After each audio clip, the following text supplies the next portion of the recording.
আমার গাড়িটা চার্জ দিচ্ছে এখানে দেখেন, এই যে এইটা।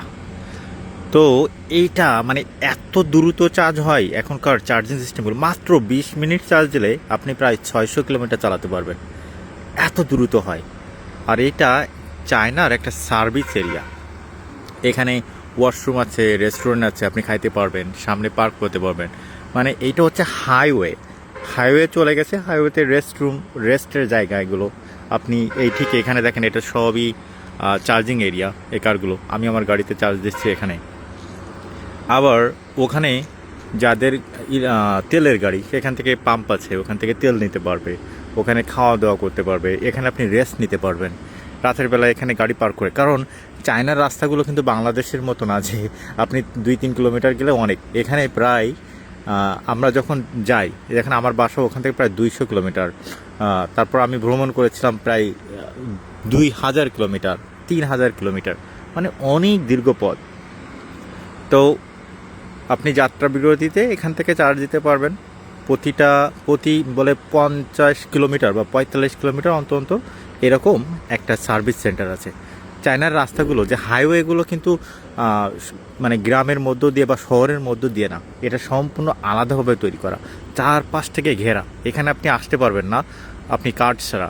মানে একটা নির্দিষ্ট জায়গা দিয়ে আসতে হবে, নির্দিষ্ট জায়গা দিয়ে বের হতে হবে।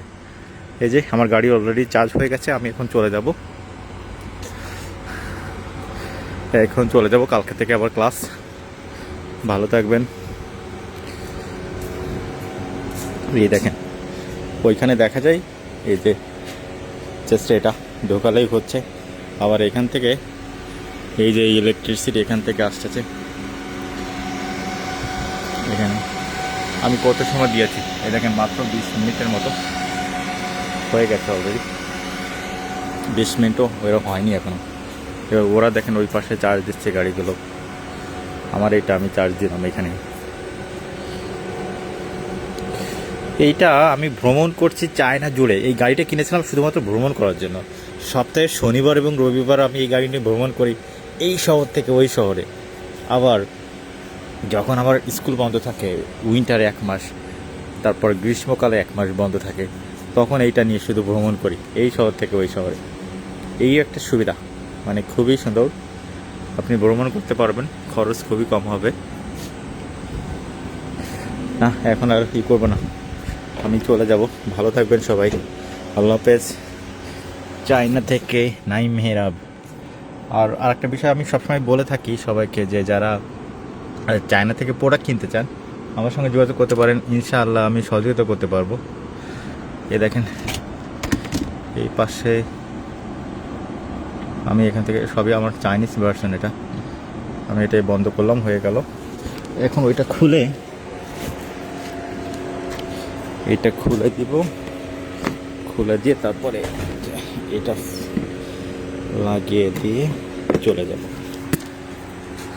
যারা চায়নাতে ভ্রমণ করতে চান আসতে পারেন আমার এখানে, ইনশাআল্লাহ দেখা হবে। তবে আমি আপনাকে পিক আপ করতে যেতে পারবো না, আমি অত ফ্রি না, খুবই ব্যস্ত থাকি। আপনি যদি আমার বাসায় আসতে চান তাহলে আসতে পারেন, ইনশাআল্লাহ চলে আসবেন। আমি আপনাকে ঠিকানা দিব, আপনি চলে আসবেন ইনশাআল্লাহ। তাহলে আড্ডা দেওয়া যাবে। কিন্তু আপনি যদি মনে করেন না আমি আপনাকে পিক আপ করতে যাব, আপনি কোথায় আছেন সেখান থেকে, তাহলে সেইটা হচ্ছে আলাদা বিষয়। মানে আমার অতটা সময় হবে না, বুঝতে পারছেন? এই যে আমরা পার্কিং করলাম, এখন চলে যাব। কোন পাশ থেকে যেতে হবে, সম্ভবত এই পাশ থেকে। এই পাশে, এই তো এখান থেকে যে হাইওয়ে। চলেন আপনাদেরকে এটা চাইনিজ হাইওয়েটা দেখায়। হাইওয়ে গতি হচ্ছে 120 কিলোমিটার, আর আপনি মানে চারপাশে ঘেরা।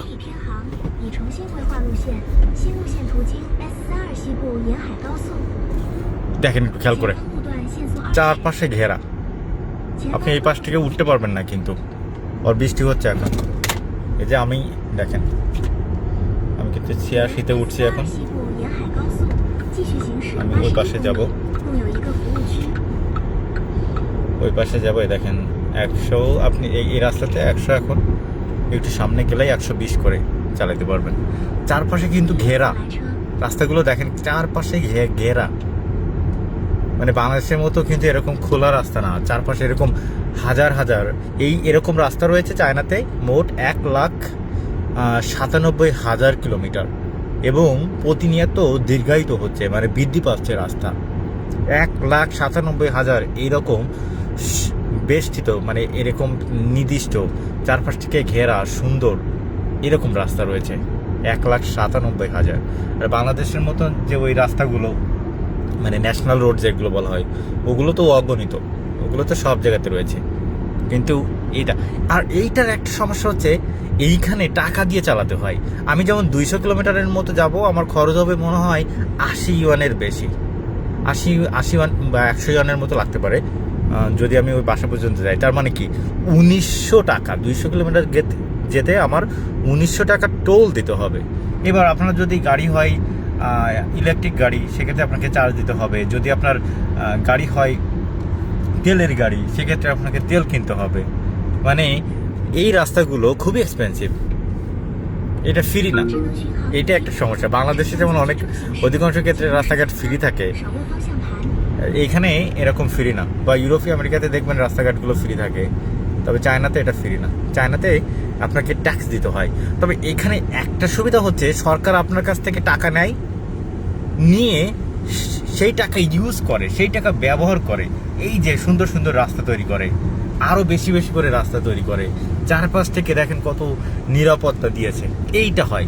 কিন্তু বাংলাদেশে কিন্তু টাকা নিলে কি হয়, দুর্নীতি হয়, খেয়ে ফেলে, হারিয়ে যায়, টাকা নিয়ে বিদেশে চলে যায়, পাচার করে। কিন্তু এইখানে এই জিনিসটা হয় না, জনগণের রক্ত শুষে নেয় সরকার, কিন্তু সেই রক্ত দিয়ে আবার জনগণের কল্যাণে কাজে লাগায়।